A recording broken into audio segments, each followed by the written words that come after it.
All right, go ahead. Siman 308. Yes, you had a question. Go ahead.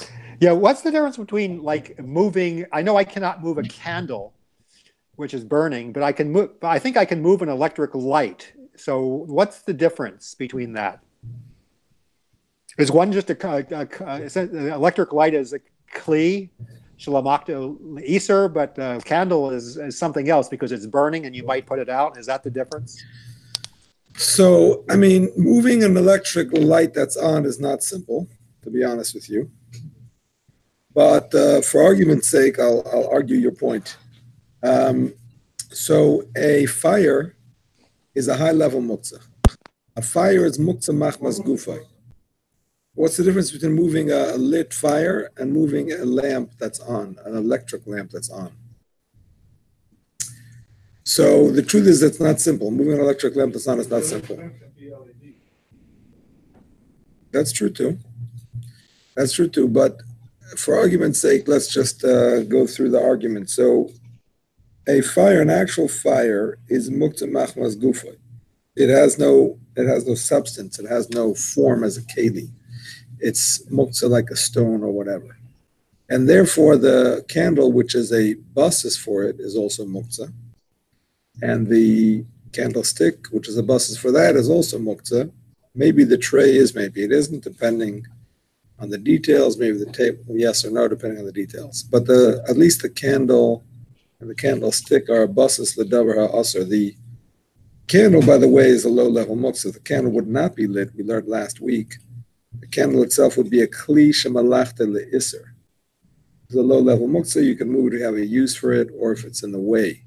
But a lit candle becomes a basis l'davar ha'aser, and so on. So when it comes, it's the candle itself is the basis for davar. So it's aser, exactly. The main iser is the flame. Only when it's new, it's not muktzah. Candle was lit before. You said it's muktzah. Oh, so you said it's a basar tzadavar aser is the candle that's muktzah. What we said last week was shivrei psila, leftover little bits of a candle that are not fit to light, just little burnt pieces of a candle. Candle was lit before, even for some previous Shabbos. No, we had, if it's earthenware and it was used and it got dirty, and even then it's not muktzah, because muktzah machmas miyos is not aser. But the candle itself, not the candlestick, we learned about it last week. Yeah, after that was, if it already was lit before. No, that's shivrei psila. That's not a candle. That's shivrei psila. Shivrei psila is lamed gimel. Look at lamed gimel and Alter Rebbe, you'll see. So, bottom line is that when it comes to a lamp, so the entire lamp is a kli shemalachta le'iser.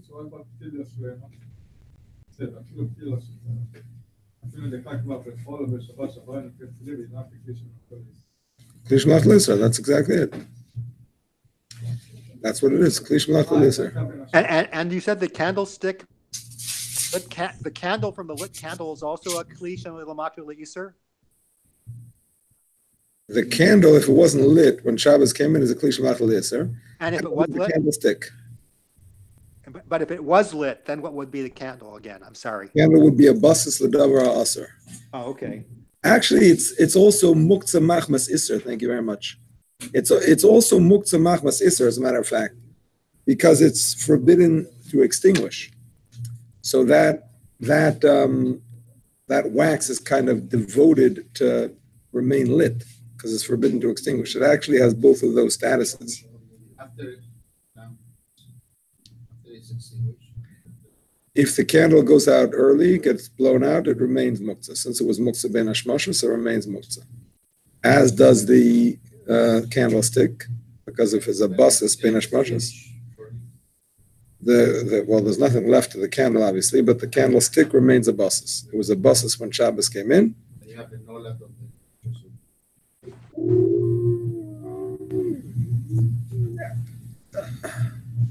I mean, how much ashes is there in the wick? You don't have to say noilet. It's muktzah because it has no function on Shabbos. Ashes have no function. They're not a keli. They're nothing. It's not only because of noiled. I mean, no, we're mekel on noiled, but it's not because of noiled anyway. It has no function. On Yontif, when ashes are functional, you could use them for something. So then you need to come on to noiled. But on Shabbos, regardless of noiled, could be it is noiled because it's a very big change. Could be whatever. But you don't have to come out to that. It's a useless item. Yes. Is Noila forever? Did I give you l'chaim? Okay. Yes, sorry. Is Noila forever? No. I mean, Noiled is only for that Shabbos. for that Shabbos. Noiled means something that changed on that Shabbos or Yontif. And it's only for that Shabbos. The next Shabbos is already not Noiled. It may or may not be Muktzah, depending on what it is, but it's not. The status of Noiled is only when something changes on Shabbos.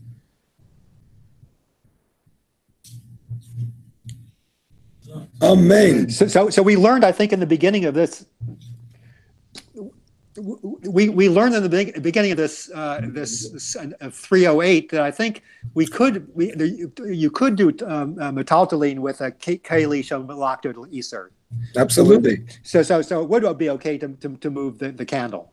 I mean to move the electric light or a fan or something like that. Well, an electric light that's off can be moved because it's a keli shalakto iser.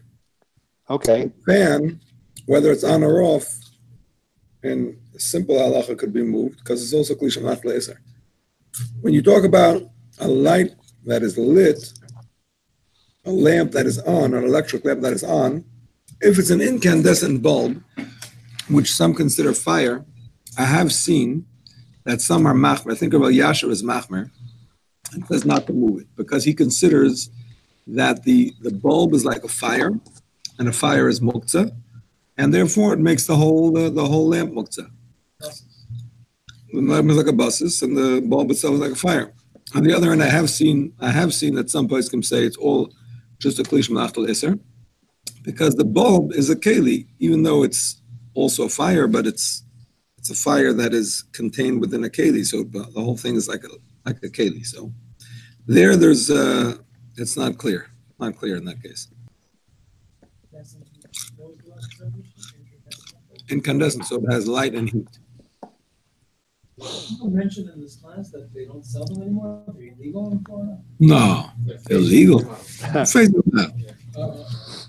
Not illegal. Yeah, they're tracking. Rabbi, Yeah. I have a question. I was a little bit confused. Before you were saying that the candle itself was a kli shalakto iser, and also a basis. If it had a flame on top of it when Shabbos comes in, then it becomes a basis for that flame. Yes. And it's also a kli shalakto iser if it's not lit. If it's not lit, it's a kli shalakto iser. Correct. Okay, thank you, Kavod Rav. All right. That's what happens when you have too many svarim on your table. You take a chelik Hey instead of a chelik Beis. All right. That's chelik Gimel. I mean, that's life. What? Don't get hot. You might have a bag of that tomorrow. Yeah, please. Yeah, they don't have a deer shoe, but just a regular one is good for. I checked the other day. They don't have now. Okay.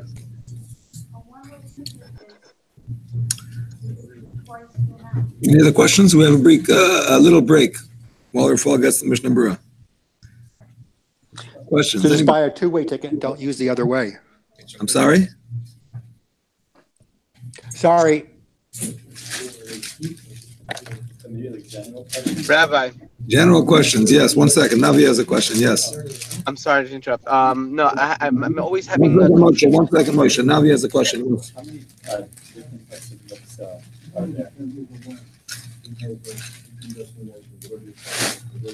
It's still general, but Okay. Navi wants to know how many different types of muktzah there are. So let's open the question up to the class and see if we can answer that question. How many types of muktzah are there? No? Anybody? Machmas gufay. 1 second. Machmas gufay, we know what that is. That's like a stone or a stick. What do you mean, machmas atzma? What do you mean by that? So they need it for himself. Just What does that mean? So atmo, he says to protect it. The atmo, when you're doing it. That's a reason to move it. I'm not talking about reasons to move it. I'm talking about the items, categories of items. Machmas chesaron kis. Machmas gufoi means an item that is unformed, that has no status of a keli, like sticks, stones, forbidden food. When you're saying machmas chesaron kis, things that are expensive. Know anybody else? Kis, that's what you just said. Expensive. Sign, the Muktzah because it's a sign. Chesaron kis, expensive. That's the same thing, okay. Machmas means Klishum lachel iser. That's a lower level muktzah. That's a forbidden use item. That's 3. Anybody else? The heter, no? That's not muktzah. Machmas means Machmas means we paskin is mutter. Yep.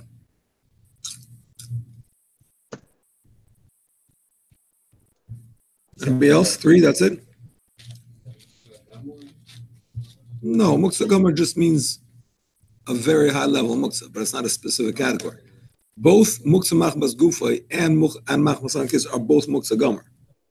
It just means high level muktzah. you said 3 right now, you said 3. So far, we're stuck at 3.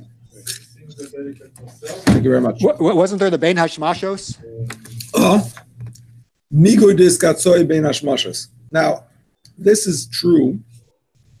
What Daniel is bringing up is true. Something that is set aside bein hashmashos remains muktzah the whole Shabbos. However, I want to point out that's not a new type of muktzah. That simply means. Actually, no, it could be. It could be. I take it back. Yeah, it could be. I hear what you're saying. I'm just going to add to it. Daniel is saying, Navi asked to name the different types of muktzah, and we were up to 3. Machmas gufay, machmas chesaron kis, lishim lachel iser, and Daniel just added migdus kasoy ben hashmashos. But I'm just going to add to that. Migdus kasoy ben hashmashos. Sorry? No, we don't pass that that's muktzah. You don't have to contribute. Unless you decided not to use it. Then it becomes muktzah, but it's more like chesaron kis. It's more in a category of chesaron kis if you decide not to use it. But I just want to go back to what Daniel is saying. So if you make something muktzah bein hashmashos, it stays muktzah the whole Shabbos. So that could apply to things that are in the other categories that we discussed already. For example, something that's muktzah machmas chesaron kis. It's an expensive item, and it's muktzah. If you decide during Shabbos that from now on you're not going to treat it as an expensive item, you don't care. From now on, you're just going to treat it like a regular item. You cannot make that status change on Shabbos. Because once it was set aside when Shabbos came in, it remains set aside the whole Shabbos. So migdus kasoy does not have to be a new category. It could just apply to other categories. However, it specifically applies to things that are dechoy biyadayim, things that you actively rejected. The example of that is if you took fresh fruits that are edible, fresh, you put them on the roof to dry, and these fruits in particular, when they're drying, are not edible, so you've rejected them from eating, they remain muktzah the whole Shabbos. What's the name of that category? Dechoy biyadayim. Dechoy biyadayim, if you want to give it a name. Dechoy biyadayim means actively rejected. Okay, so that's another level of muktzah. That's 4 levels, 4 types of muktzah. Yes. Machmas mitzvah. Yes, that's true. Give an example. If you dedicate something to be used as a mitzvah, then it becomes muktzah. An example of that is a sukkah. When Yom Tov comes in, the sukkah and all of the decorations of the sukkah are dedicated to that mitzvah. And you cannot change your mind and say, yeah, you know what, I want to use part of the sukkah for something else. It's designated for the mitzvah. Lulav is muktzah anyway because it's a branch, but the esrog, adasim, they're set aside for a mitzvah. You can't use them.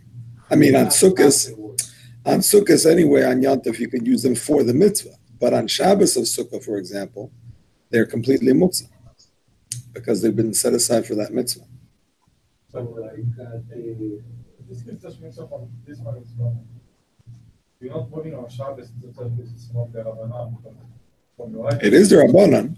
It is the Rabbanan, but now that you can't use it for a mitzvah, it's Muktzah. Then after the mitzvah is done, Yeah, but that's Machmas Chesar and Kiss. That's not because of the mitzvah. That's Machmas Chesar and Kiss. That's because it's expensive. The mitzvah, one second, the mitzvah of Bris Milah does not mean that you can't use the knife for anything else. It's not like a sukkah that when you use it for a sukkah, you're not supposed to use it for something else because it's not respectful. It's not like that by a Milah knife. You're allowed to. It's just that people don't because it's expensive. They don't want to ruin it. But it's not the same as what we're talking about, where you're not allowed to. You're not allowed to use the sukkah for your personal things or the lulav and esrog. Question? so the shofar would be where?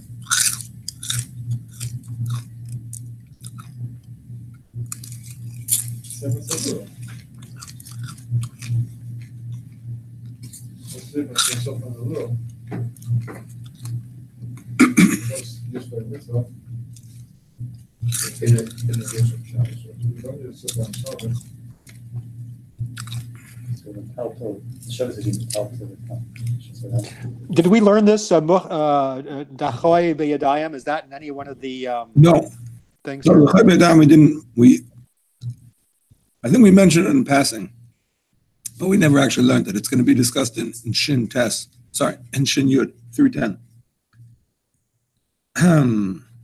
Emmanuel is asking about a shofar. Is there shofar Muktzah machmas mitzvah? That's an interesting question. That's an interesting question. I don't think it is. I don't think it is. Because there's no halacha that you can't blow a shofar as a trumpet. You know what I'm saying? Use it on Shabbos? No, I'm talking about in general. In general. We're talking about Shabbos. Shabbos, you don't blow the shofar anyway. Okay, so why is it not going to be Muktzah? Because it's not dedicated for a mitzvah. Shofar? Yeah. Is it? Shofar is a birthday date. You're using it on Shoshana. But you don't have to. You can have 10 shofars. Same way you don't have to use the lulav on your No. The ones that you don't use are talking not Muktzah machmas mitzvah. A lulav is not a good example because a lulav is a branch, and a branch is Muktzah anyway. But if there's an esrog that you don't use, not Muktzah machmas mitzvah. The ones that you use are Muktzah machmas mitzvah. So a shofar, I don't think it's Muktzah machmas mitzvah because even the ones that you use, they're not dedicated to the mitzvah. You could use them as trumpets too. You know what I'm saying? The esrog for 7 days, you can't use it for anything else. The hadas also, the arava also. Again, the arava, the hadas could be used for smelling, but the arava and lulav are muktzah anyway because they have no use; they're just branches. But if we don't talk the esrog, which could be eaten usually, and the hadas, which could usually be smelled. You can use the esrog as to smell it as well. No. Usually. Oh yeah. During Sukkot also in theory, yes. But usually you eat it for eating, and on this 7 days of Sukkot you can't. It's devoted for the mitzvah. You can't decide to eat it. One second. When it comes to the shofar is not really dedicated for the mitzvah. You use it for the mitzvah. It's not dedicated for the mitzvah. I don't think so. I think a shofar is just muktzah machmas klisha malach l'isser. I think that's all it is. I think it's just a klisha malach l'isser. If it's in the way, I think you can move it. Yes, Daniel, go ahead. So does that isser about smelling or I guess or whatever with my esrog that I'm using for my set? But if I go out to my esrog tree and pick off an esrog or I have laying around, do they also have that sort of isser upon them, or is it just the one that I'm using for my set? Just the one you're using for your set. Obviously, you can't pick an esrog on Shabbos Yantiv. But it's Call only them one you're using for your set. Only one using for your set. And I just want to say, there is no isser to smell an esrog per se, even on Sukkot. There's a problem only because there's a question if you're supposed to make a bracha on it. But it's not like the hadas, which is forbidden to smell. The esrog is not forbidden to smell per se. All right, Moshe, go ahead. You had a question. 1 second. Did we finish all the categories? You said 5. There's one more. Muktzah machmas iser. Something that is muktzah. Did I? I said mitzvah. Oh, I said this one. When? The one online. Online? I don't know. Muktzah machmas iser is something that is set aside from use because you've made it forbidden. Notice how I'm saying you've made it forbidden, not that it is forbidden. It has to be that you've made it forbidden. Similar to the choy b'yadayim, where you take the dates and figs and you reject them and put them on the roof. This is muktzah machmas iser. When you take something and you make it forbidden, it remains muktzah the whole Shabbos. For example, the oil in an oil lamp. When you lit that oil lamp before Shabbos, no, regular Shabbos. When you lit that oil lamp before Shabbos, let's say it's not even a mitzvah lamp. It's not your Shabbos candles. You have plenty of Shabbos candles. It's done for light. So that oil lamp, you're not allowed to use the oil for salad dressing because you can't extinguish on Shabbos. So you set it aside from use by lighting it and making it forbidden to use. You actively set it aside by lighting it. You've made it forbidden to use. At that moment, it's muktzah machmas mitzvah. Sorry, machmas iser because of prohibition. And since it's muktzah machmas iser, when Shabbos comes in, it stays muktzah the whole Shabbos. Even if it goes out and there's some left over, you still can't use it as olive oil. You can't take some and rub it on your hands if you want to rub some olive oil on your hands. Because when Shabbos came in, it was muktzah machmas iser, and it stays that way for the whole Shabbos. Yes? One. Bein hashmashos. You said this was muktzah to... T'choy b'yadayim. If you actively rejected it, yes. Kiss. Yeah. Miyus. Miyus, I'm not counting because miyus is mutter.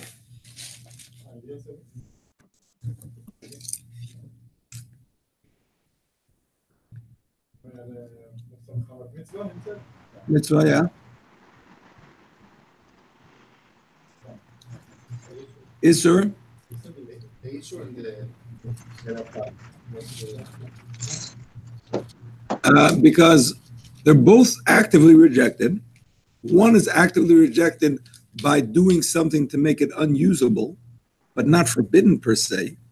Like when you took the fresh fruits and you put them on the roof. It's not forbidden to eat rotten fruit. It's just not practical. But you rejected it from use, even though you didn't make it forbidden to use. You rejected it from use. Not forbidden means you've made it forbidden. They're both similar, but it's not exactly the same.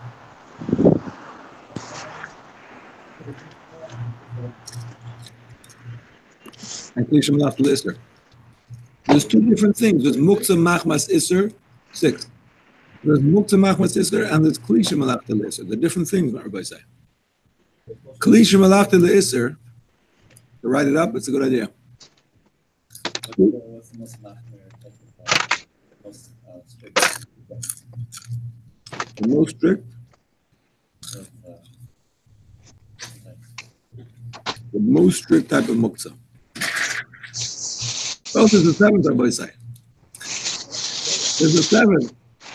But the 7th is not a separate category, but it's exactly bucket. Bucket is that whatever supports one of the other levels becomes like it. You need to mute yourself, everybody say. Exactly. Basis levar asur means that if something is a support for a muktzah item, no matter what sort of muktzah item, you name it from all these other categories, it becomes as muktzah as the item itself. So, bus is not really a separate category, but it's like a subcategory to all of them. Yep. Yep. Machmat Isser, yeah. Yep. Okay. Kiss, I want kiss, Okay. and Klishim Naftola Yisur. Yep. That's it? I believe so. 7. You got 7? Yeah. Good. Klishim Naftola Yisur. How does the subcategory one work? How does it work with every single one? A basis of davar aser just means that it's a support for a muktzah item. It means when Shabbos came in, the muktzah item was sitting on it. Whether that muktzah item is an expensive item, whether it's an item that has no form, whether it's an item that's devoted for a mitzvah, whether it's an item that's forbidden to use because you rejected it, before you rejected it because you made it unusable, that thing becomes a basis for it, and it's as it is. I need you guys to mute yourselves. I'm going to have to mute you. Nothing personal. Yeah. Why? No. No, on the contrary. We said last week specifically, that even something that in the public domain has no use, and you can't bring it to any other domain because you can't carry it on Shabbos. Nevertheless, it's not muktzah because it has a use somewhere else. It's not muktzah even there. If you remember, we spoke about broken shards of pottery, which could be used to cover kalim. But there's no kalim in the public domain, and now they're in the public domain. It's not muktzah. Because it has a use somewhere else, it's not muktzah. It's something that is Muktzah Shawan, but it's not Muktzah the other one. I don't think so. I don't think so because we usually go by the owner. In other words, that a lot of muktzah does have to do with attitude. Like, do you consider it too expensive to use? Do you consider it something that you are going to use or not? You know what I'm saying? In terms of broken kalim and things like that. But it goes by the owner. So if the owner is planning to use it, depending on the details, it's not muktzah. Even if somebody else might say, hey, I want to use it. And if the owner is planning to use it, it's not going to be muktzah even if other people wouldn't. So I don't think so. I can see Rafael has something up his sleeve. No. Go ahead. I'm just thinking there has to be. I'll think about it. In regards to, I don't know if we touched this, Muktzah because it's expensive. So the different people are expensive. Goes by the owner. So what For a rich guy, that's scared to. If he doesn't care and he would use it for other things, it's not muktzah for anybody. I think One second. Not even for the full time. Right with the Borgheim. Because let me explain to you. Why is muktzah machmason kis muktzah? Because it's expensive. And he would not use it for anything other than its designated use. And its designated use is a forbidden one. So it has no use on Shabbos. The whole reason, this is very important, Rabbi said, this is a fundamental principle in the laws of muktzah. Why is a kli shemlach le'isur not high-level muktzah? A pen, for example. Why not? Even though it's a forbidden use item, but because people generally would use it for other things. They would use it to scratch their head. They would use it to open a package. They would use it to throw at somebody if they're angry, chas v'shalom. They would use it for 10 different things, 20 different things. So it's not muktzah. Muktzah means set aside. It's not set aside when Shabbos comes in because I have many uses for it. And therefore, I could also move it if it's in the way because it's not set aside. If it's a gold pen, and I keep it in a special box, and I put it in the cupboard, and I only put it out, I take it out when I'm going to a fancy wedding, and I don't even write with it, I just have it in my pocket, so it's like a really fancy, so that's already something else. That, I don't use it for any of those other uses. I only use it to wear, to write, that's it. So that's Muktzah Machmasan Kiss. That means it's set aside from use because it's expensive. I would never use it for permissible things. I so rich that would treat those pens like Exactly. So if he does, then it's not muktzah because he's the owner and he decides whether it's set aside. He didn't set aside, so it's not muktzah, not for him and not for anybody. You understand? Whereas somebody else for whom this is very expensive because he lives in Central Africa and this is like an innovation that it's unbelievable. So he'd never use it for anything else. it's muktzah for him and for everybody. You understand? It goes by him. Yeah. So a keli shalamakta. One second. Ronnie's asking something. Ronnie, go ahead.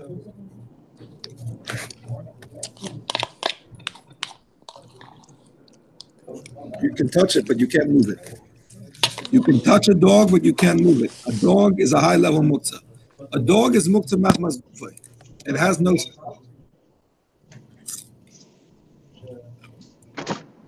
You're allowed to walk him out because you're not actually lifting him up. You're pulling him and he moves. But you can't lift him up.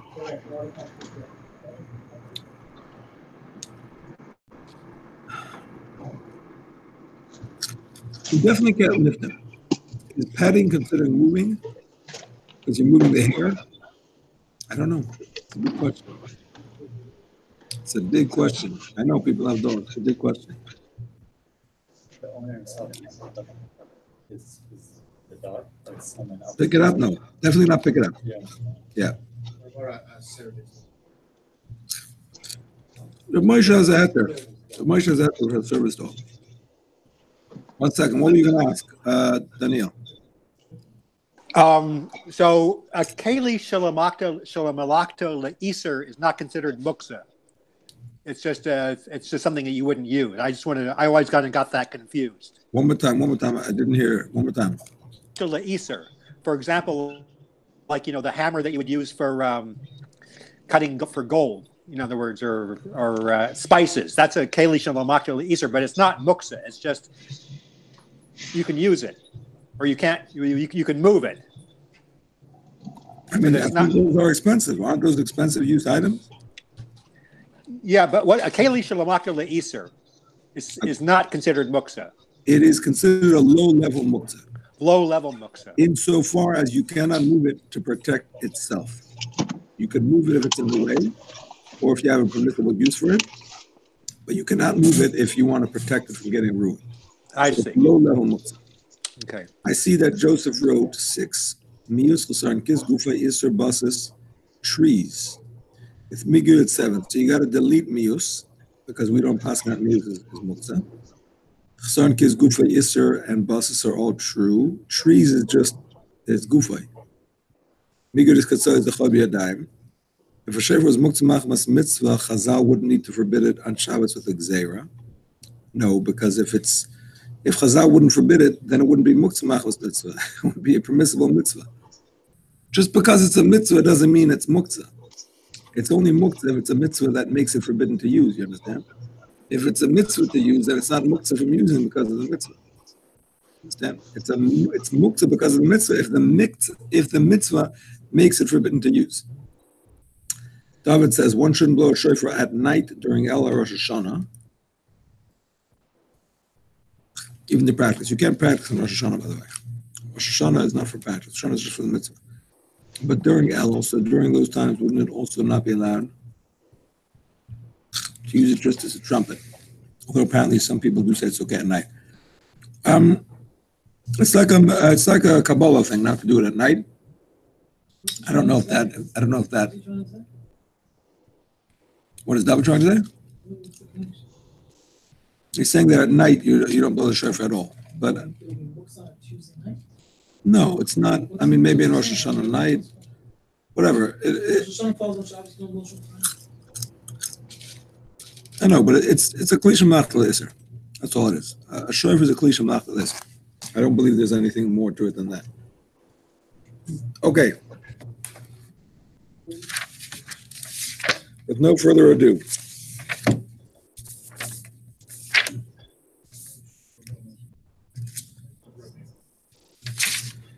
Okay, we are going to be doing, in the Mechaber, we're going to do Tez Zayin.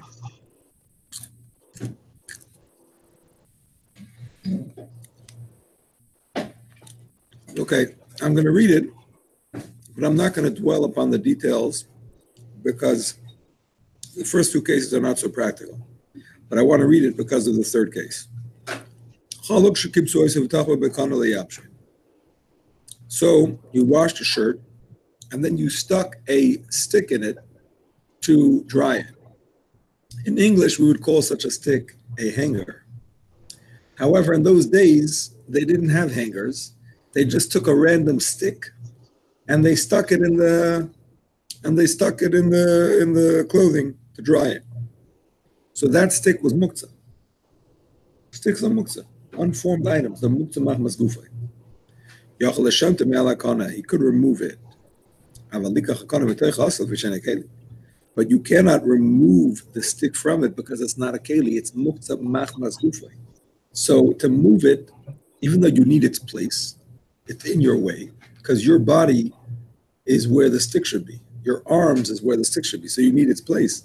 But it's a muktzah gomer. It's completely a muktzah. It's muktzah machmas gufay. You cannot move it for its place. So you have to remove the clothing from the stick rather than vice versa. However, I'm talking about the keli. If you stuck a keli into it, even if it's a klisha malachta le'isser, into the clothing, to hold the clothing up to dry, you stuck a no, a branch is not a keli. You stuck a keli, but a klisha malachta le'isser. I don't know. No, before Shabbos. Before Shabbos, you're taking it off the hanger on Shabbos. You dried it from before Shabbos. You're allowed to remove that keli, even if it's a klisha malachta le'isser. A long lighter. A ruler is malachta. Actually, yeah, that's an example. You're not allowed to measure on Shabbos. A ruler. You stuck a ruler into it. You're allowed to remove the ruler because it is, it's in the way. You need its place. Okay, that's case number one. Kira, I'm not going to go into that at length because we usually have hangers which are malachta leheter, obviously.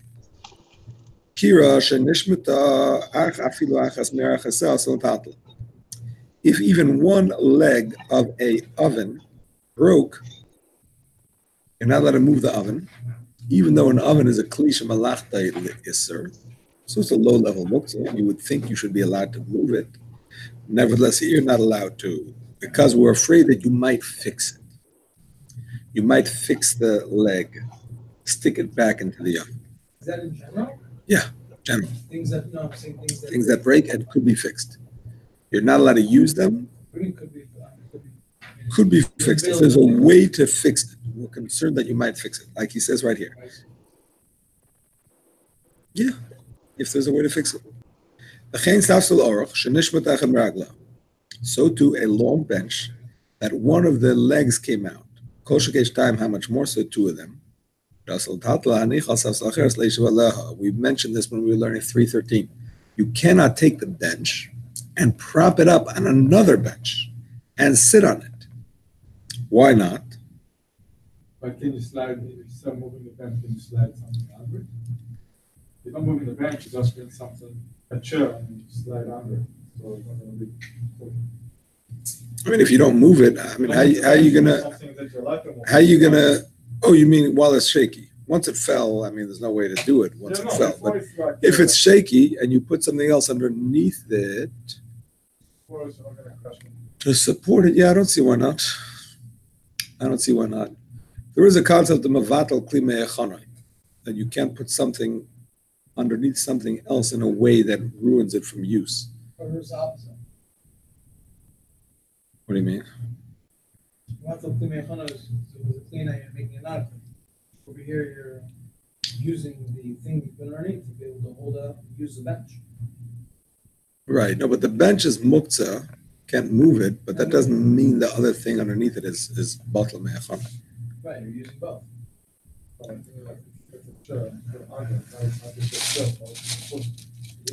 Anyway, it doesn't apply. There's. Use a chair. Why? You wouldn't be able to put a chair to hold it. It's still fixing in a way. That's not also way. That's not also a way to fix. I'm saying that. Cause the thing not to be able to use it. Okay, we'll get to that. There's a lot of details in that halacha, which and they don't apply here. But anyway, the point is, even if it broke before Shabbos. Here's the chiddush, my friends. If something breaks on Shabbos, there's more of the concept of noiled. I mean, Lamaisa, we're lenient on noiled. But there's more reason to say it changed its way of being used. Here, even if it broke before Shabbos, the fact is that there's still a fear that you might fix it. I say over here, that doesn't make sense. When I say Shabbos, it doesn't mean it's talking about finish mashing. Oh, The moment before Shabbos, so why you cannot fix it? you didn't. You could have, but you didn't. It broke before Shabbos. You didn't fix it. You could have, but you didn't. So there's no question that it's not noiled here. But the fact is that you might still fix it on Shabbos. So you can't use it. The only heter is if you sat on it before Shabbos as a broken thing by propping it up, so clearly you're not intending to fix it right away. By sitting on it once at a time that you were able to fix it and you didn't fix it, you show that you're not so quick to fix it. So then it's mutter. Now, in addition, you're not allowed to slip in the leg back into place, even loosely, because of a decree that you might tighten it. That we had also. On Shabbos, yeah. No. All on Shabbos. Okay. Moving right along. Yud Zayin. Leveinim shenishnu ba'binyan. If there are bricks left over from a building, mutter letaltalam, you're allowed to move them. Bricks are not muktzah if they're left over.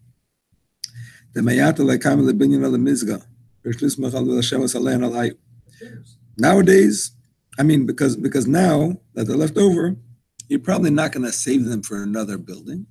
You'll probably just use it to sit on it.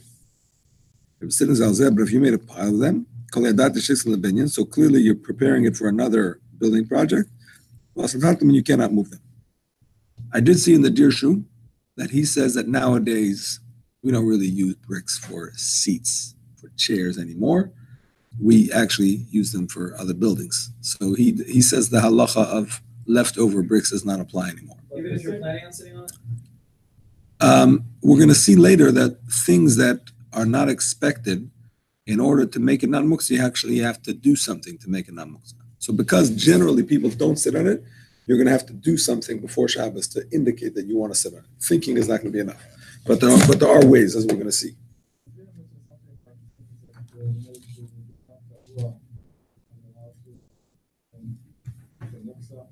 What do you mean?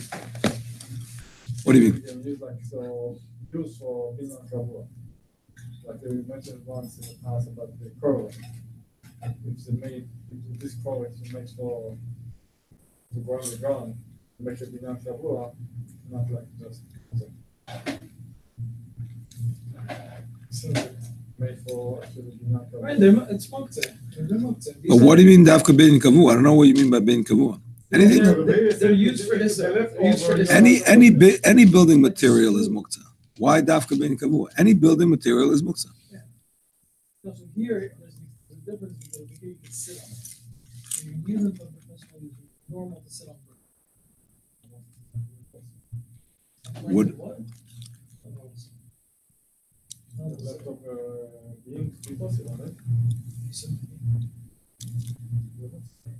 Building material is muktzah. Building material is muktzah because it's muktzah machmas gufa. It has no status. It's an unfinished product. Like a broken tile, like a piece of a broken tile on the floor.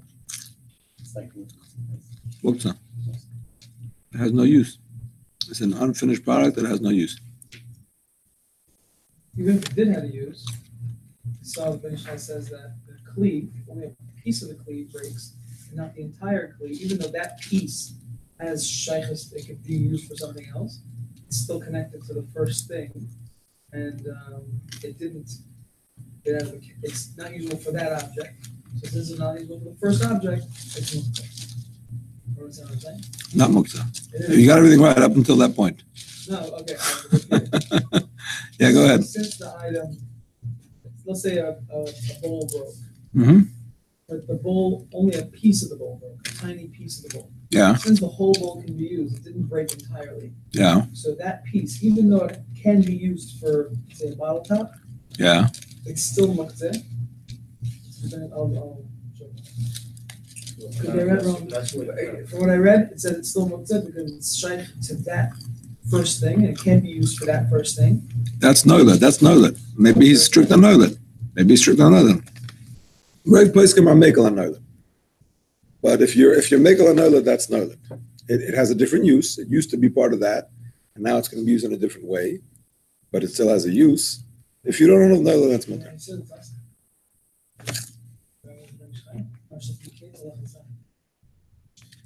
I have it, but it's a pain to look up. I'll do it later, but it's not. It could be he's machmer nolet. Some poskim are machmer nolet. I think Tosfos is machmer nolet on Shabbos also. I don't know. Achronim, I don't know. Lemaisa, I haven't seen any achronim that make machmer nolet on Shabbos. On Yom Tov, the Ramah is machmer on nolet. And on Yom Tov, Mechaber is machmer on a lot of muktzahs that are mutar Shabbos. The Rav tell us that the Moshe says that Ashkenazim Paskin like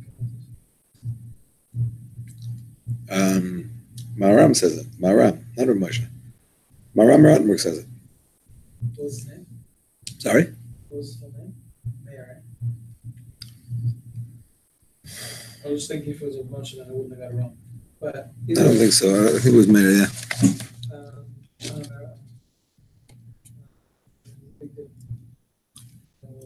Not sure. What? It's not true, Lamais. What's not? You said that Tosfos says that. Oh, yeah. Unless there's another Tosfos that says otherwise. Yeah. That's true. We've gone through a couple of those examples. Yeah. We have to look into that rule. Could be it's a rule unless it's an exception to the rule. But I don't know what makes the exception. Yes. Your guess basically somebody that's lenient but you're not. If what? I mean, you're visiting as a guest, spending Shabbos by somebody that's lenient, doesn't but no is not. We don't hold on now that on Shabbos. So let's say somebody that is strict. This is somebody that's not. Yeah. I don't know if there is anybody that's strict, but yeah, go ahead. So how to go by No. the homeowner? No, there you don't go by the owner. Because that's not a question of his setting it aside. It's just a question of the halacha. Just because he accepts a strict halacha doesn't mean you have to.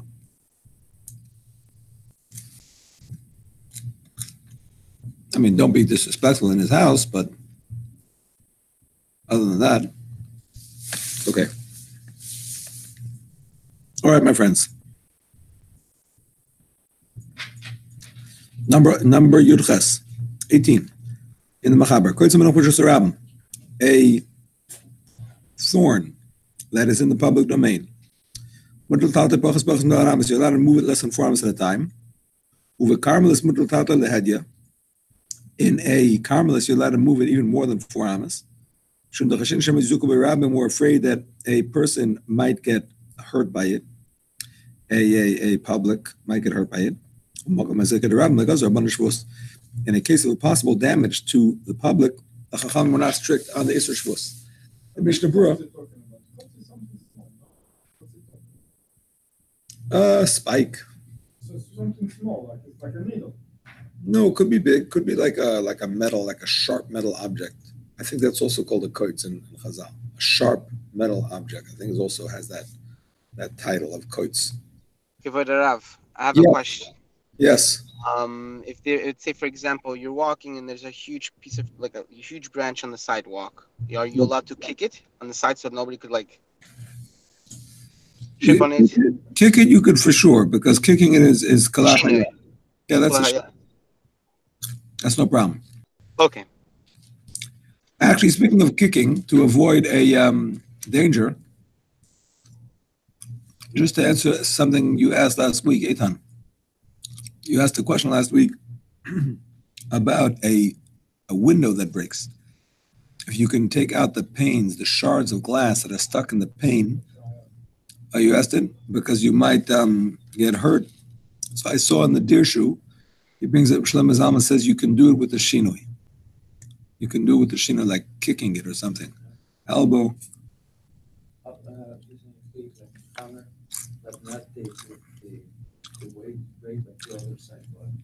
Could be. Not sure about that. Probably better to not use a hammer. Better to use a different keli. Something that's not the usual keli. But yeah, because he says it's a danger, so yeah. Because that's considered a danger. And even though removing it can be a d'oraisa, but when you do it with the shino, it's a d'rabbanan. So for the sake of protecting people, he allows it. It's a big chiddush, but that's what he says. Yeah, no problem. Matzata? Found it?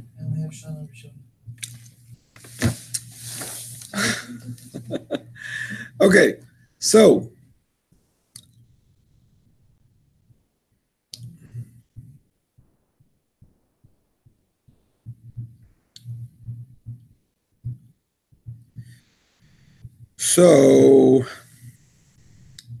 Mishnah Berurah points out that earlier we said that you are allowed to move shards of glass so that people shouldn't get hurt on it. And there it's not in a public domain. And here it says it's allowed because it's a public domain, so the public shouldn't get hurt. Why are we makel on shards of glass, even though it's not a public domain? And regarding a koitz, we say, hey, it's a public domain, you could be makel. I mean, there we don't need a public, and here we do. What's going on? In the case of the shards, I thought the Rebbe was talking about inside a person's house. Exactly, and you could still move it because it's a danger. Somebody could get hurt. It has to do with error. Just wrapping that. What would be the mitzvah moving it? That's Muktzah. Shards of glass are Muktzah. Right, if someone can get hurt, though. So you're allowed. And here you're also allowed. But here the Mechaber adds, because of the Rabbim. Oh, that's what he says. Over here you're having two heter. You're having the Muktzah heter. You're also having the carrying heter. In the case of Carmelis, you're carrying it more than 4 amos. In the case of the public domain, you're carrying it 4 amos at a time, but still in total more than 4 amos. So that's Asa D'Rabbanan. So it's only mutter because of the public danger, or danger to the public, I should say. All right, my friends. I think we're going to stop here and go over to the Alter Rebbe for a little bit.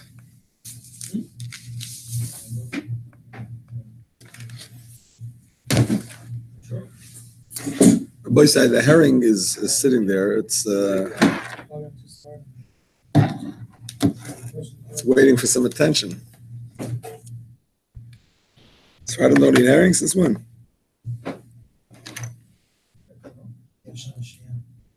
It's very good.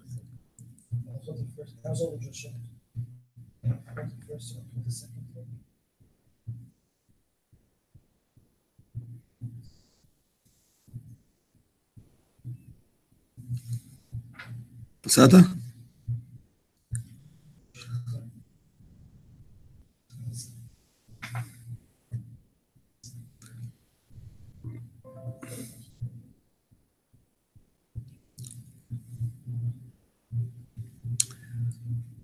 Okay.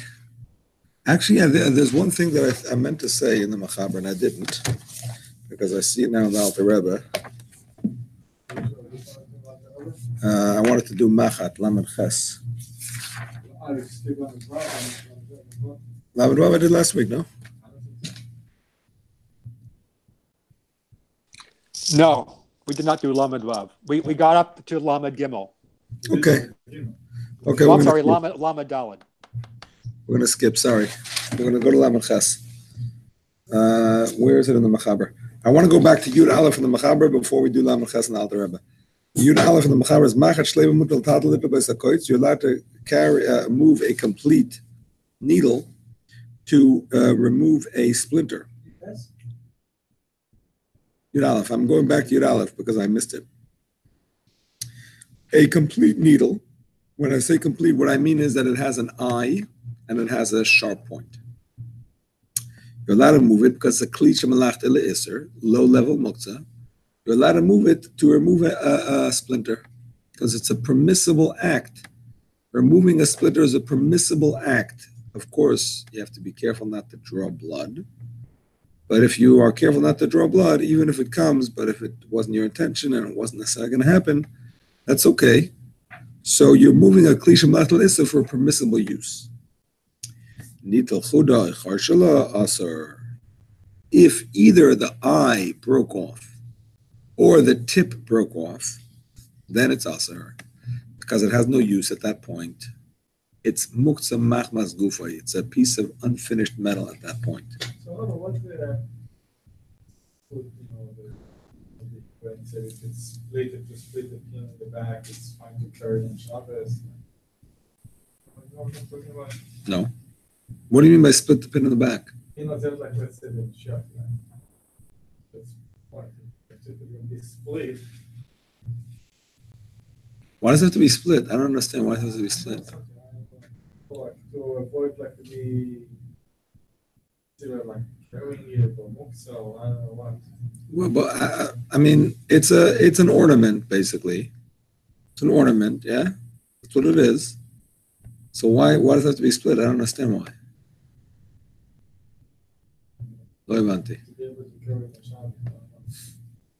I mean, lemaisa we are makel regarding wearing jewelry on Shabbos. 1 second.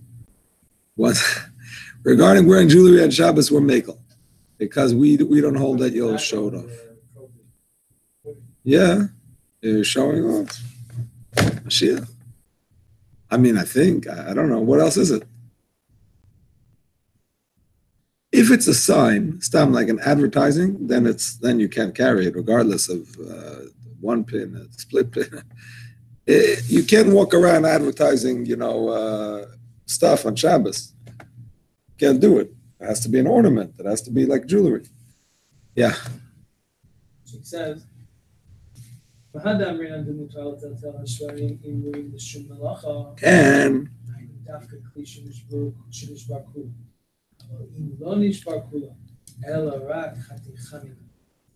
ועדיין הכלי משמש תשמישו הראשון, אין חתיכה זו של השבר מותרת בטלטול, אלא אם כן היא עצמה עדיין ראויה קצת לתשמישה הראשון. אבל אם אינה ראויה לתשמישה הראשון, אף על פי שראויה לתשמיש אחר, כגון לכסות בכלי וכיוצא, הרי זה אסור לטלטלה דמקרי נולד, כיוון דנשברה מן הכלי בשבת עצמו. אבל אנחנו לא מחמירים בנוילד.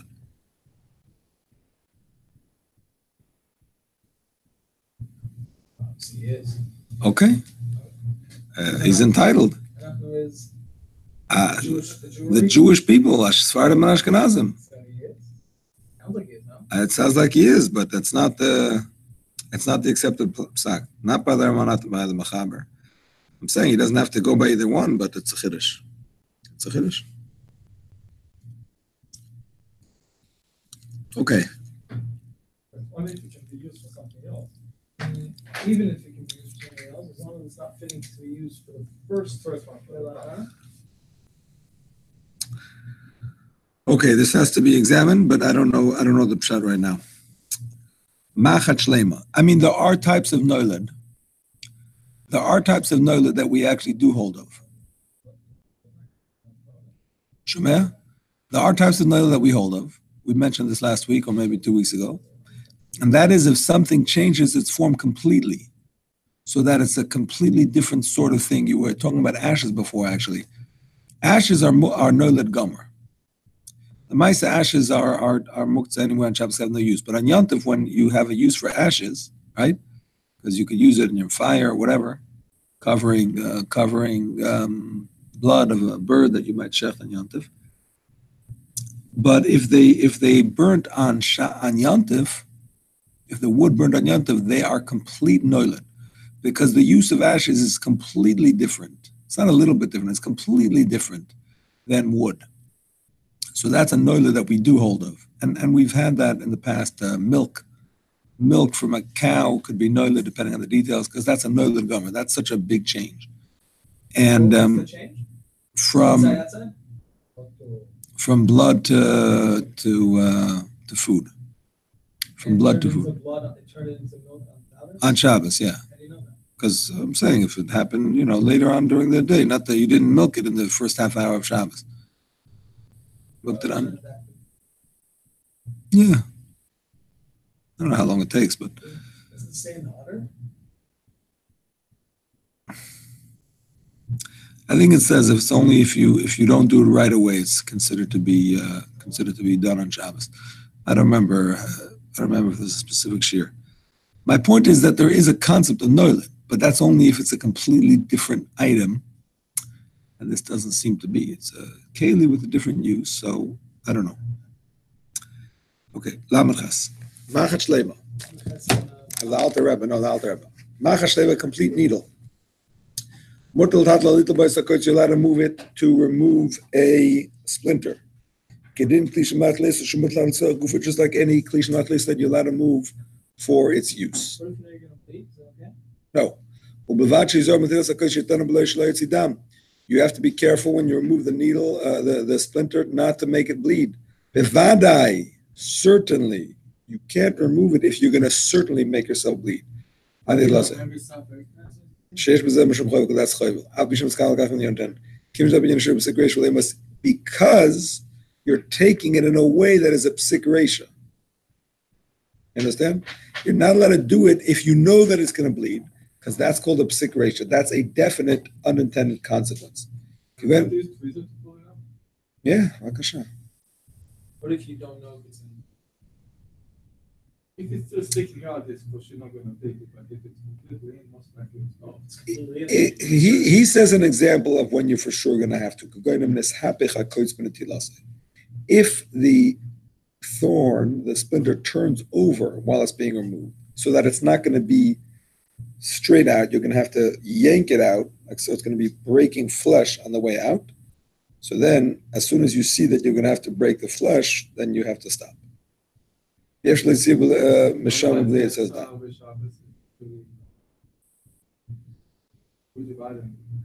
Get a guy to do it. Psik reisha al yidei goy.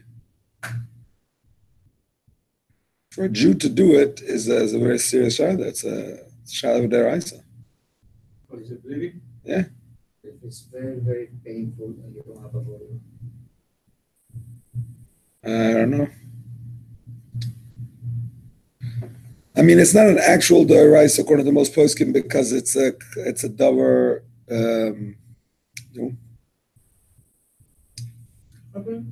No. You don't need the blood. You're not using the blood for anything. You're not feeding it to your dog. You're not getting pleasure by seeing your enemy bleed. So there's no point to that blood. But it's still a pretty serious derabanan. I don't know. Maybe he'll discuss it in Shin Chav Ches. The laws of the second Shabbos. That is still on our syllabus. So maybe we'll get to it.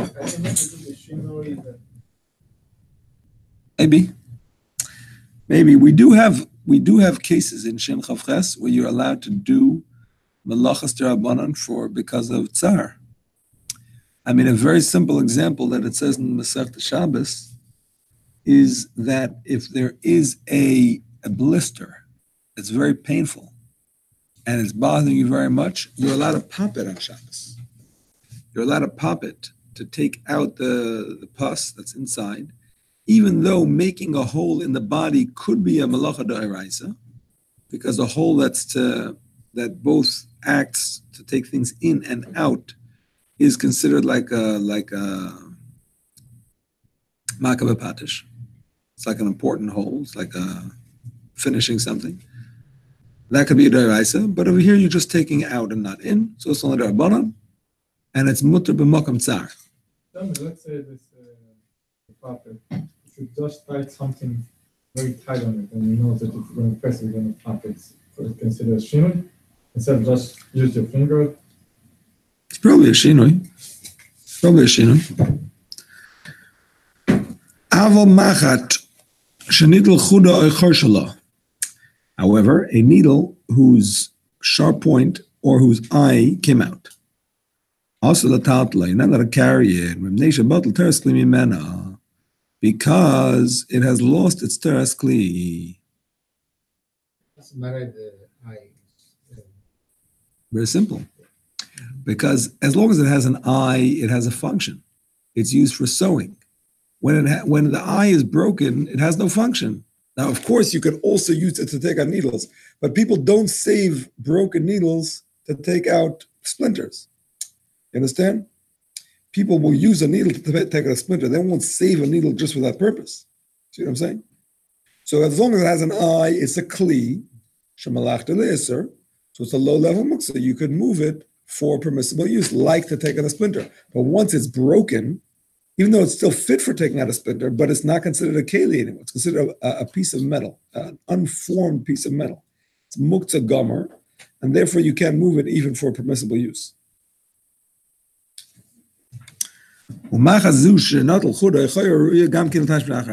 Oh, so he asked the question actually.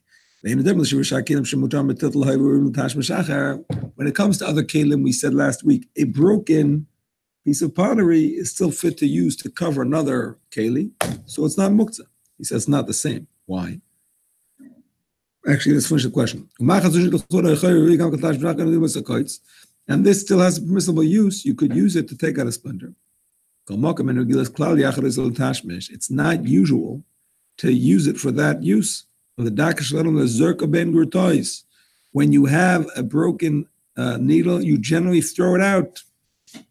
Rutois, he translates as in the heap of scrap metal. Just throw it out.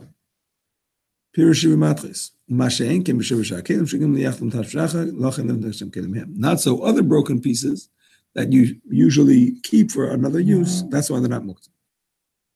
Nevertheless, now if you did designate it for a certain use, then it's going to have a teres kli, and you can use it, you can move it like any permissible use keli. If you designate it for permissible use on Shabbos. A new needle that was never finished in the factory. They make needles and they didn't puncture the eye yet. So it's a sharp needle, but it has an unpunctured eye. That you could move the se'er gufay. Why? Sometimes people will leave it without a hole and use it for splinter removal. In other words, when you buy a needle that's for sewing, you don't save it for splinter removal because you consider it broken once it breaks. But a needle that's not fully formed, the person might say, you know what, I'll save it, I'll use this one for splinters. I won't make it dirty with other things. So therefore, it's not considered muktzah. Not so when it breaks, people generally throw it out. You can use a needle, you can use a fishing hook. Fishing hook is a kli shemalach le'isur, and yes, you can use it if you have a permissible use. Yeah, correct. Okay, we're skipping to Mem Vav, 46 in Alter Rebbe. Cholok shekipsei, Mem Vav. Yeah. No, but you keep track with Simanim, we don't have a safe. With safe, we don't have a Siman. No. YouTube remembers. If you ever are not sure. Cholok shekipsei, oisai. Mem Vav. Cholok shekipsei, oisai. If you washed a garment, and you stuck a stick in it before Shabbos, to hang it from in order to for it to dry. You can remove it from that stick. But you cannot remove the stick from it. It's not a keli. Unless you designate it for that purpose. In which case it would have a teres kli through that designation and it would not be muktzah anymore. If you did stick into it a keli, like a ruler, you are allowed to remove it. Even a forbidden use item. Because you need his place. One second. I just want to explain. The empty space where the keli was, that's the space that you need. So usually kli shemlach le'isser means you move it away and you use the space. Here it's different. It's like the empty space of the garment, but it's the same idea. You need the space. Yes, go ahead. The Muktzah book is also because it's enough to add keli. The title to go with this on Shabbos. The machat, is that what you're asking? No, the Muktzah. What's Muktzah? On Shabbos for Nida. Just read that halacha right now. Is that what No, you're because I was saying up here 3 by 3. No, I didn't. just open up that page and said it's not to go out with Shabbos. That's because of carrying, not because of Muktzah. No, but because. But some say that even if you're allowed to carry, you don't go with this. I don't know. Why not? If you're allowed to carry, why not? So this is only why you don't have only because carrying? Yeah. No other thing? לא שמעתי. למה? I have a question here where it says Abal Lato Hakana Matoch Aser. What is the Easter that what's that problem? A branch or a stick that is unformed as a keli is muktzah machmas gufa. It's absolute muktzah. You cannot move it even if it's in the way. So to remove the stick from the clothing would be removing a completely muktzah item because it's in the way, and that's forbidden. So how is that different than the hangers that we have nowadays? The hangers are formed as a keli. Uh-huh. Not only that, but they're permissible use keli because they're used to hang shirts, which is the permissible use. Uh-huh. So you could move them not just in the way. If they're in the way, you could move them for any reason, even if you don't want them to get ruined or whatever. So I'm just trying to figure out like how I would apply this nowadays so I can kind of understand what it's talking about. Nowadays, we don't really use sticks to hang our clothing. Uh-huh. But if you were like camping out in Yosemite or something, and you were, camped by the river, and you just grab the stick from the tree, and you're drying your stuff on it, that stick is muktzah, and you couldn't remove the stick from the clothing on Shabbos, but you could remove the clothing from it. That's okay. And what about the case with the ruler? That's the same thing, or? Yeah, again, we don't really do this because we have plenty of hangers around nowadays, mostly. But in theory, if you were hanging your clothes from a muktzah item, but it's a low-level muktzah item, like a forbidden use object, a kli shemlach le'isser, so you can remove that item from the garment. You don't have to remove the garment from the item. You can remove the item from the garment because you need its space. Okay.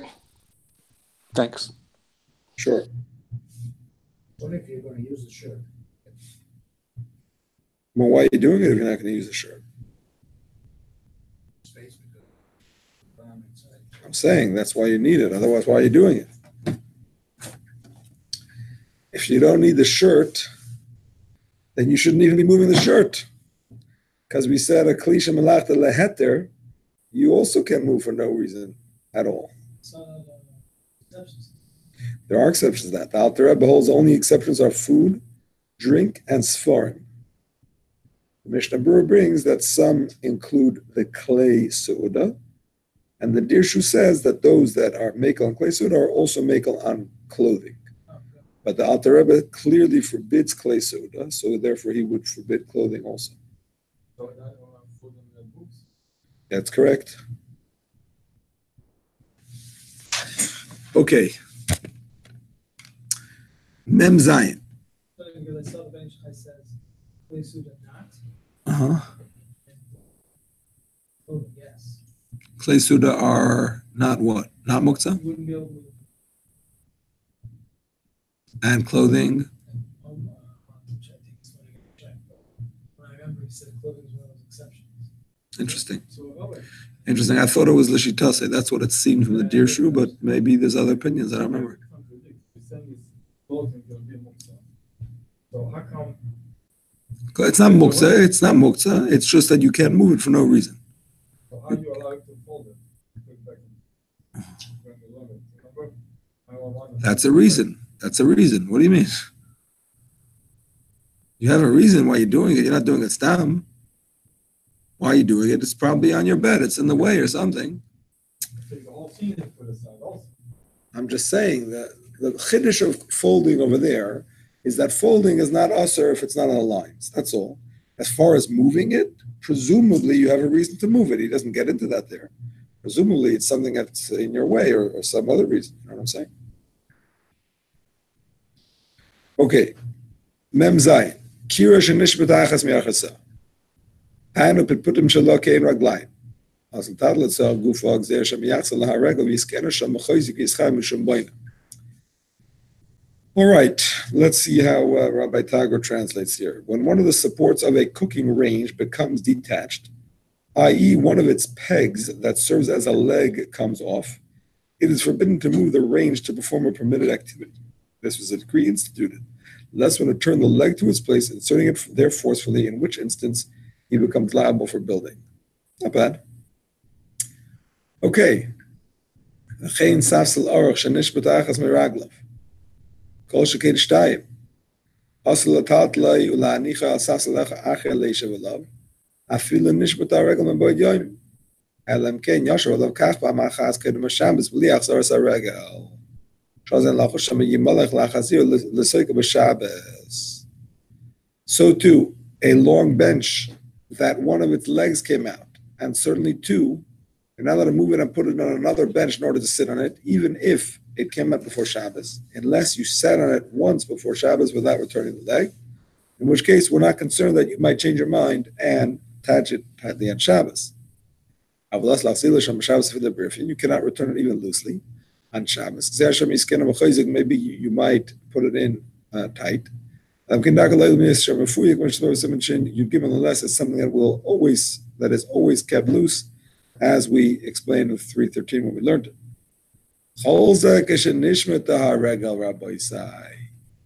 This is not something we said in the Mechaber Ramah, but I believe it's in the Mefarshim later.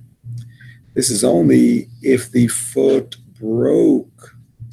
came out. But if it broke, leaving behind Shirayim, then you're allowed to remove you're allowed to move the bench and put another bench to sit on it. If you didn't do it before Shabbos, because you were not concerned that you might put it back, because the leftovers are there and you cannot put it back. And the Mishnah Berurah adds, he doesn't say it here, but the Mishnah Berurah adds, the same thing applies if the thing has gone missing. If the leg is missing, it's gone. You don't have it. So you can't fix it. So then it's also mutter, the same thing. Oh, do you actually, when it's Mishmeta, you don't have, like you mentioned, but when Mishmeta, you're afraid to spoil with something else? No, it's not that you're afraid. It's that you might fix it. That's the problem. If you support it with something else, that means you're using it a little bit. You might say, hey, it's not so good. I'll fix it up. That's the problem. So just want to know, if it's Nishmata, I'm allowed to put Shah under it? No, only if it's Nishbara. But I'm not moving it back. Yeah. The bed can be standing out with three legs, like a table. The table can stand out with three legs. So I put something that is not going to be completely. Yeah. Because you're not moving it. You're not moving it. You can't move the bench, but if you put something else underneath it, you're not moving the bench.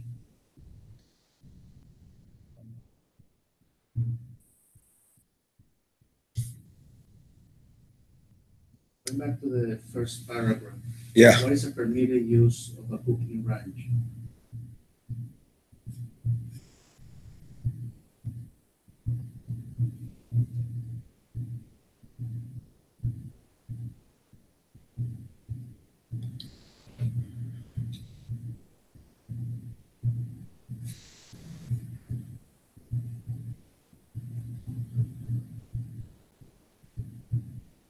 Shabbos.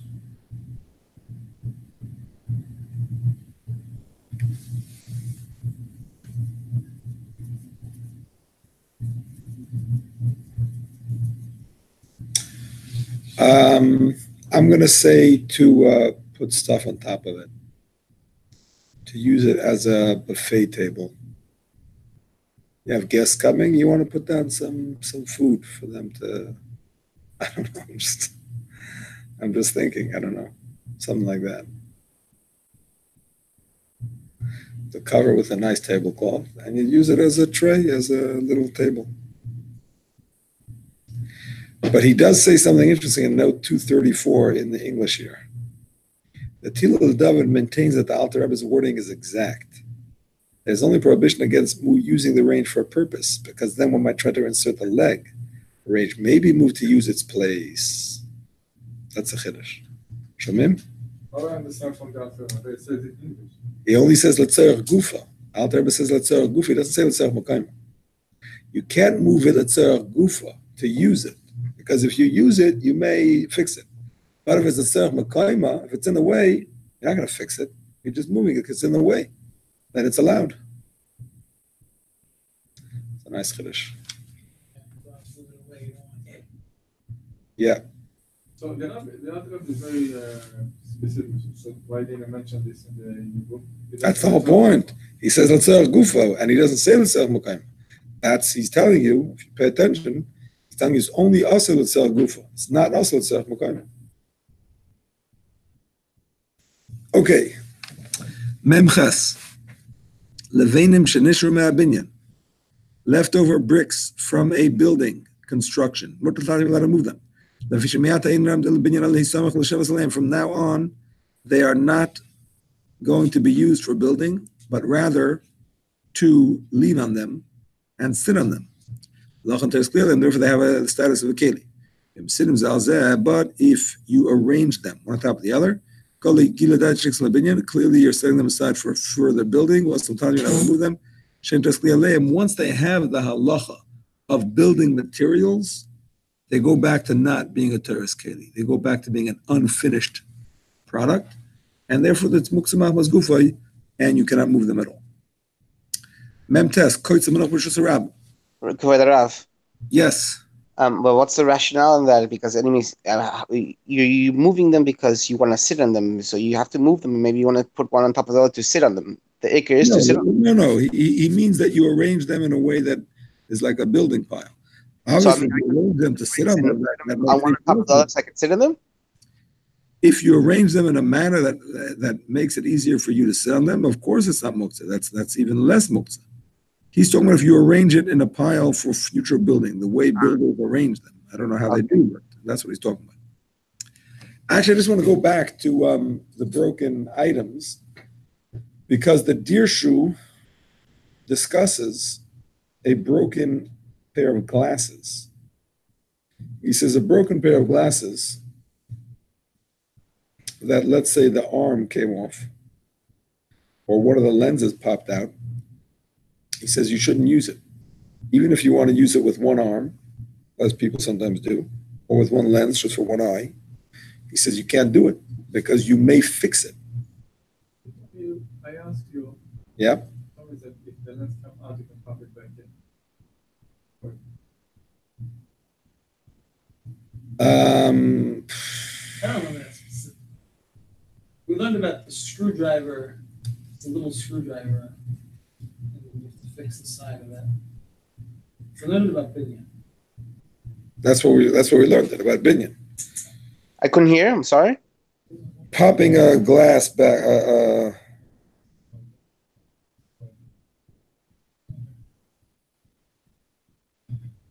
What we learned in Shin Yud Gimel and Shin Yud Dalet is that anything that needs gevura v'umnus, anything that needs like professional tools to do. By hand, pop it back in. Without the number.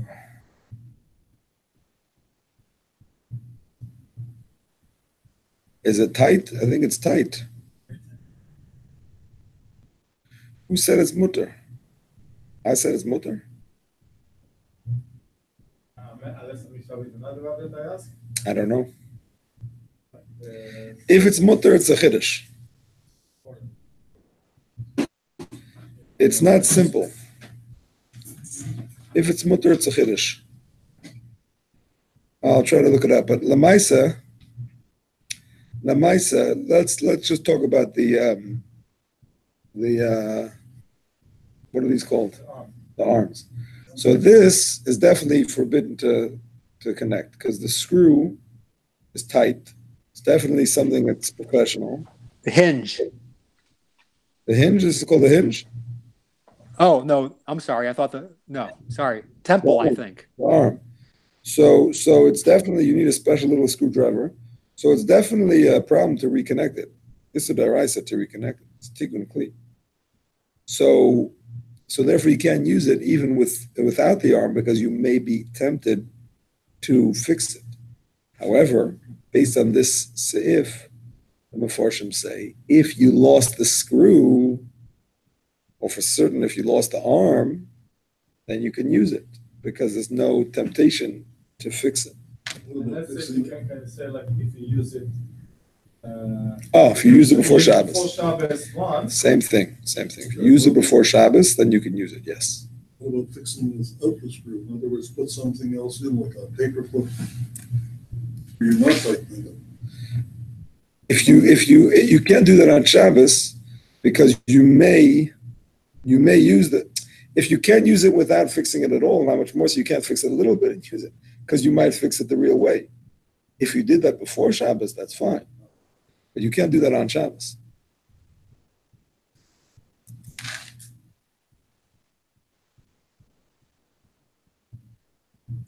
You can wear the glasses without one of the sides, one of the arms. If you wore it one time at least before Shabbos, then yes. Like that. Yeah. Even if you still have the temple and the screw? Because you still have the temple and the screw, that's the problem. If you would have lost one or the other, then there's no problem because you're not going to be tempted to fix it.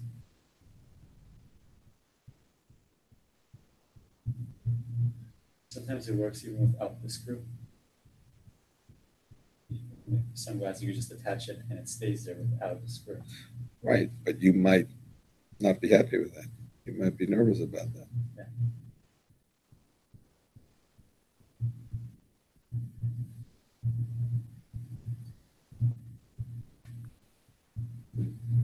Mishkafayim shenishberu.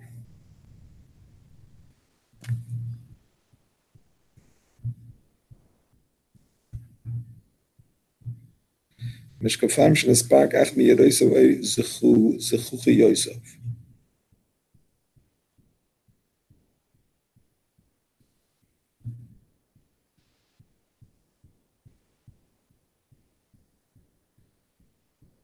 What is he saying?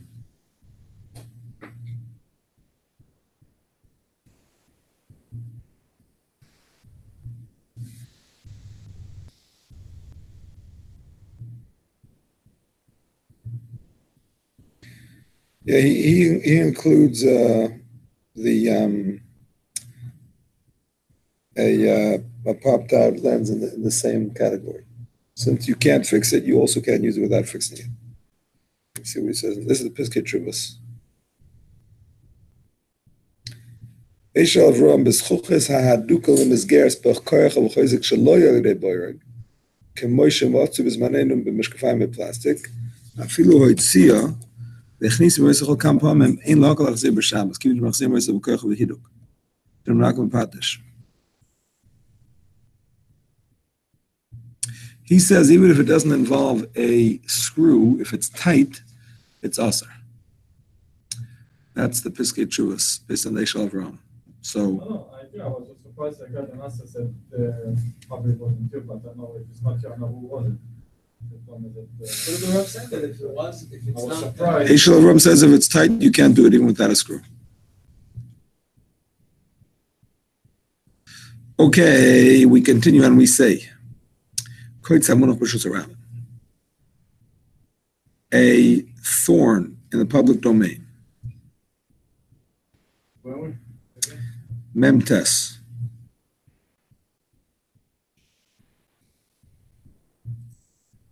A thorn in the public domain. You can move it less than 4 hours at a time. until it is moved to the side of the public domain, which is a place that many people do not walk. With the Carmelists, you could move it as usual, even many amas with one akira. You don't have to stop and start. Excuse me, why is all this allowed? Because we're concerned that the public may be damaged by it. In the case of the damage to the public, or potential damage to the public, they did not make the decree against carrying 4 amas in the Carmelists, or carrying less than 4 at a time in the public domain. And they were also lenient about carrying Muktzah.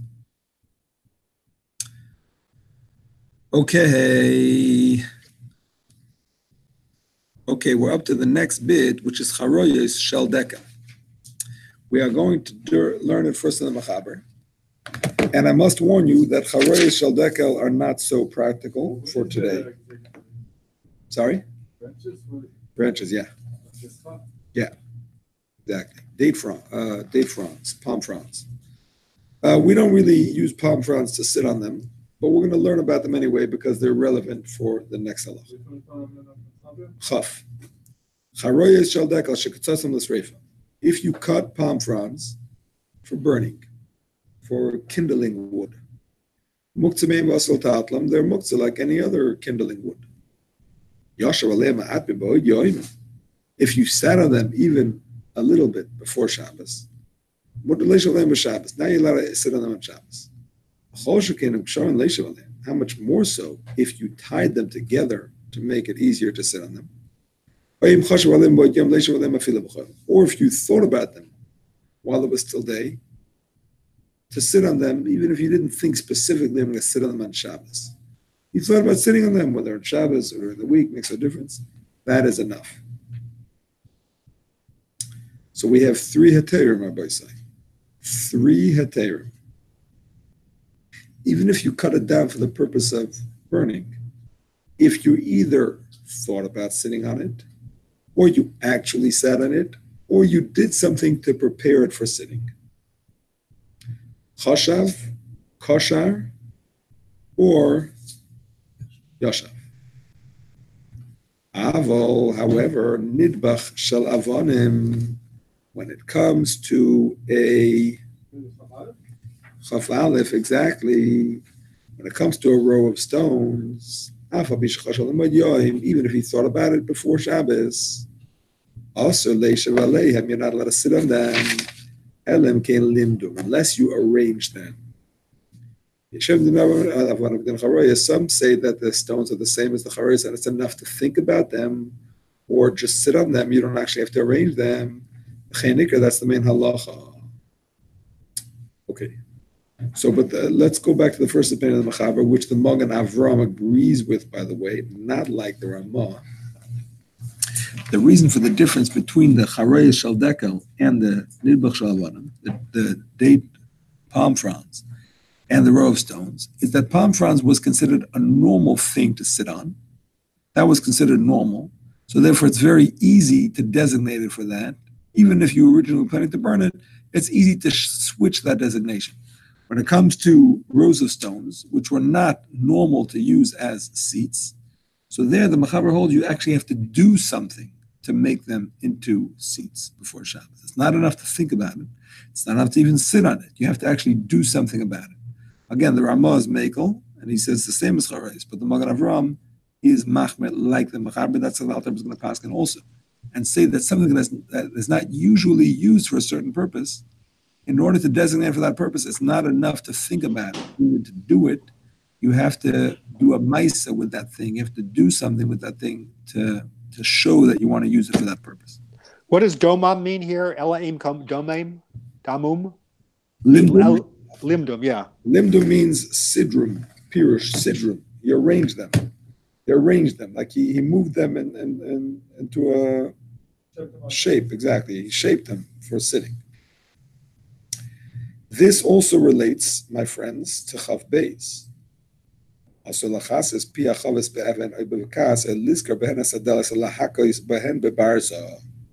You are not allowed to use a stone to cover your barrel, or a piece of wood, a random, piece of wood, not a keli.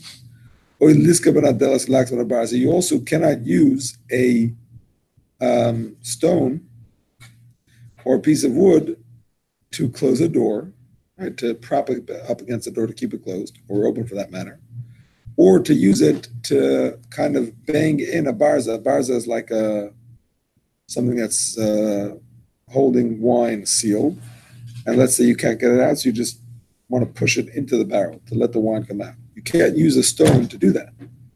And meno, that's the piece that you put in to close the barrel. Even if you thought about using these things in these ways before Shabbos, why not? Because these are not usual uses. Stones are not usually barrel covers or bangers or door stoppers. Normally you have things that are made for these things. You don't just use random stones for them. So if you want to turn them into these things, the Machaber says, Elem ken yichta lekach le'olam. Takshivu. Unless you designated it for that use forever. I think even in your mind. I'm pretty sure even in your mind is enough. Tzad Gimel. You don't have to say. You don't have to say. But you have to think it before Shabbos, that this is what it is. From now on, this is my doorstopper. Like they used to have in the 1980s, I think it was, pet rocks. Pet rocks. They would sell these little rocks with little smiley faces or whatever. And that was your pet. Very low maintenance. So the point is, that's la'olam. I mean, you pay money for it. Presumably, you're keeping it forever. So that works. If you said, I want to use it on this Shabbos only, that's not good enough. Because it's not normally used for those things, a temporary designation is not enough.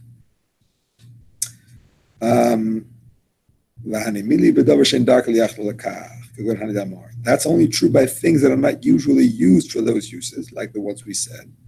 But anything that is usual could go in. For example, in those days, it was usual to use stones to crack open nuts.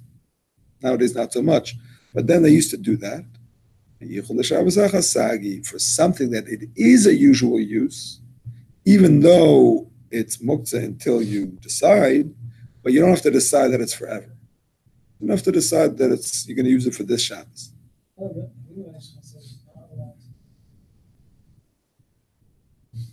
If you didn't designate it. Right. That's what I'm talking about. Saying you can use it. No, according to the first opinion, we'll see the second opinion in a minute. According to the first opinion, because it's usual to use rocks for opening huts, you don't have to designate it forever to make it non-Muktzah. You can designate it just for the Shabbos. You have to designate it for the Shabbos before Shabbos, but that's enough.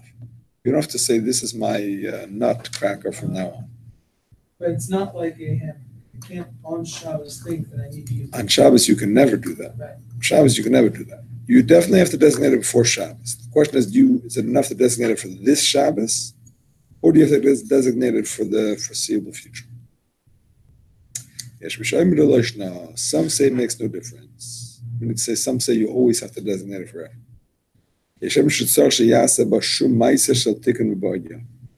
Some say that you actually have to do an action. That's not enough to think about it. You actually have to do an action. There are muscles we pass that you don't have to do the action. It's enough to just think about it, and that seems to be the Machaber's main psak anyway. Because the first he says it's enough to think about it. Then he says some say you need an action. So the main halacha is usually like the first stam, like the first opinion that does not have a name. Okay, my friends, we have our work cut out for us tomorrow night to catch up in the Alter Rebbe, and we have plenty more to learn in the Mechaber as well. The best was sitting on the stones.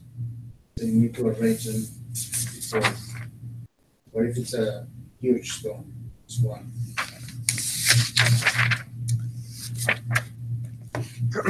There's a chair. How do you arrange it? Is that what you mean? And here's the thing: there is a bit of information here that we're going to get in the Alter, but we didn't get yet in the Machaber, and that is the Magen Avraham points out: if you're not planning to physically move these stones, if all you want to do is sit on them without moving them, it's no problem, even if it's 100% muktzah. Because any movement of the stone that comes from your sitting on it is kala'achar yad. That's a backhanded way of moving it. That's not a problem. The only issue would be if you want to move it, sit on it somewhere else. But if you're keeping it in that location, you don't have to do anything. You can just sit on it. Let me ask you, let's say you're already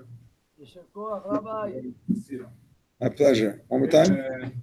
Thank you so much, Kavod Arav. Have a good night. My pleasure. You too. You can put two more on it. If what? If what? One more It's too time. low for it to a specific person.